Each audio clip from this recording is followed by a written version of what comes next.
ഒരു average cinema വന്നാലും പ്രേക്ഷകർ ഏറ്റവും കൂടുതൽ ഏറ്റെടുക്കുന്ന ജനപ്രിയ നായകൻ ദിലീപിൻ്റെ സിനിമകളായിരുന്നു ഇക്കാലവും തിയേറ്ററുകളിൽ നിന്നും കടന്നുപോയത്. പക്ഷേ ഈ അടുത്ത് ദിലീപിനെ ചുറ്റിപ്പറ്റിയിട്ടുള്ള കുറച്ച് പ്രശ്നങ്ങൾ തന്നെയാണ് ദിലീപിൻ്റെ സിനിമകൾക്ക് കൂടുതലായി ബാധിച്ചിരിക്കുന്നത് എന്നുള്ളതാണ് സംസാര വിഷയങ്ങൾ. ആ ന്യായീകരണങ്ങളെല്ലാം തെറ്റ് തന്നെയാണ് എന്നുള്ളത് രാമലീല എന്ന് പറയുന്ന സിനിമയിലൂടെ തെളിയിപ്പിച്ചിരിക്കുകയാണ് ദിലീപ്. ഏറ്റവും കൂടുതൽ ജനപ്രീതി നേടിയിട്ടുള്ള ജനനായകൻ തന്നെയാണ് ദിലീപ് എന്ന് പറയുന്ന ജനപ്രിയ നടൻ. പ്രേക്ഷകർക്ക് ഏറ്റവും കൂടുതൽ ഇഷ്ടമുള്ള നടൻ ആരാണെന്ന് ചോദിച്ചാൽ മലയാളത്തിൽ എടുത്തു പറയാവുന്ന ഏറ്റവും വലിയ പേര് തന്നെയാണ് ദിലീപ്. മിമിക്രി രംഗങ്ങളിലൂടെ സിനിമാ ഫീൽഡിലേക്ക് വന്നിട്ടുള്ള ഒരു പ്രത്യേകതരം കഴിവുള്ള ആർട്ടിസ്റ്റാണ് ദിലീപ്. കുടുംബസമേതം ചിരിപ്പിച്ചുകൊണ്ട് തന്നെ കോമഡി രംഗങ്ങളിലൂടെ നിറഞ്ഞാടി തന്നെയാണ് ദിലീപ് സിനിമാ തിയേറ്ററുകൾ കൈപ്പിടിച്ചിരുന്നത്.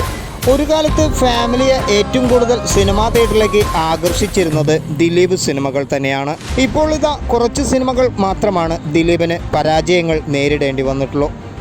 ആവറേജ് അഭിപ്രായങ്ങൾ നേടിയെടുത്ത പവി കെയർ ടേക്കറാണ് ഇപ്പോൾ ഏറ്റവും ലാസ്റ്റായി ഇറങ്ങിയ സിനിമ. രാമലീല എന്ന് പറയുന്ന സൂപ്പർ ഹിറ്റ് സിനിമയ്ക്ക് ശേഷം സിനിമാ തിയേറ്റർ കുലുക്കിയെടുക്കാൻ ദിലീപ് എന്ന് പറയുന്ന നടന് സാധിച്ചിട്ടില്ല. ഇപ്പോൾ ഇത് ബബ്ബ എന്ന് പറയുന്ന ഏറ്റവും പുതിയ സിനിമ പാലക്കാട് ഷൂട്ടിംഗ് ആരംഭിച്ചിരിക്കുന്നു. സിനിമ ഒരു മാസ് എൻ്റർടൈൻമെൻറ്റ് തന്നെയാണ് ഒരുങ്ങാൻ പോകുന്നത്. ദിലീപിനെ പരാമർശിക്കുന്ന വിമർശിക്കുന്ന എല്ലാവർക്കും വലിയൊരു മറുപടിയായിരിക്കും ദിലീപിൻ്റെ ബബ്ബ എന്ന് പറയുന്ന ഏറ്റവും പുതിയ സിനിമ.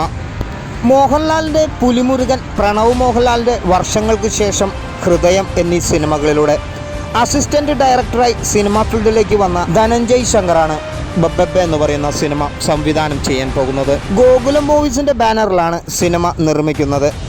ഓഗസ്റ്റ് 15 കൂടിയാണ് സിനിമാ തിയേറ്ററിലേക്ക് ബബ്ബ സിനിമ ഇറങ്ങാൻ പോകുന്നത് എന്നാണ് കൂടുതൽ റിപ്പോർട്ടുകൾ. സിനിമ ഏറ്റവും കൂടുതൽ ജനപ്രീതി നേടാൻ പോകുന്ന ദിലീപ് സിനിമയായിരിക്കും. ഈ അടുത്ത് ദിലീപ് സിനിമകളെ OTTക്ക് പോലും വേണ്ട എന്നുള്ള വാർത്തകളായിരുന്നു സോഷ്യൽ മീഡിയയിൽ കൂടുതൽ പ്രചരിപ്പിച്ചു കൊണ്ടിരുന്നത്. വരാൻ പോകുന്ന ബബ്ബ എന്ന് പറയുന്ന ഈ സിനിമ എല്ലാത്തിനും ഒരു ഉത്തരം തന്നെയായിരിക്കും. ദിലീപിൻ്റെ സിനിമയെ കാത്തിരിക്കുന്നവരാണെങ്കിൽ നിങ്ങൾ ഈ വീഡിയോയ്ക്ക് താഴെ കമൻ്റായിട്ട് അറിയിക്കുക.